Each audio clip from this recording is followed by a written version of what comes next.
What's going on YouTube? Josh here checking in, and the footage you're about to see is from the past week or so where I did a bit of a deload or taper. So if you're not familiar with those terms, it's basically when you pretty drastically reduce both the volume and the intensity of your work, often also cutting out the accessory work. And the point of this is really to allow your body to recover after doing some pretty intense training. So some people like to have the flexibility to add deloads in as necessary.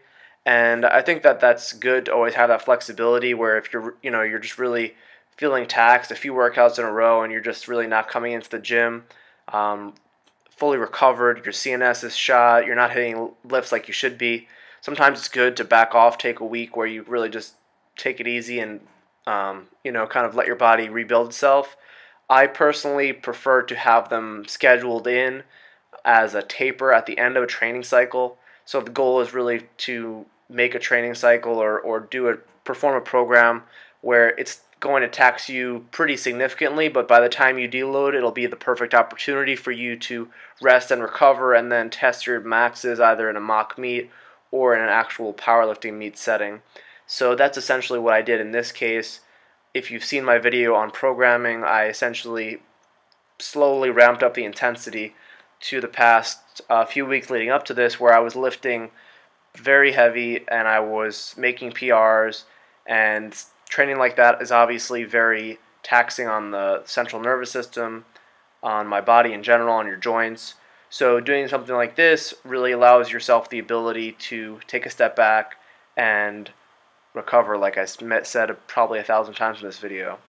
So one thing that I definitely would not advocate doing is completely taking a week off and not lifting at all as a means of recovery after a series of several weeks of heavy lifting. The reason why this is probably not a good approach simply has to do with the fact that you will not be working those motor patterns of doing the big lifts for a week prior to essentially attempting to lift really heavy and presumably max out at the end of a training cycle or leading into a meet. I mean, I know of some people who are able to do this successfully, but I know personally, myself and many other lifters that I've spoken to about this, it's just, you come into that environment and you're all rusty and your warm-ups are feeling strange and the bar is kind of not moving well. And it's really, I think, has to probably do with the fact that you're not using those motor patterns for even a week.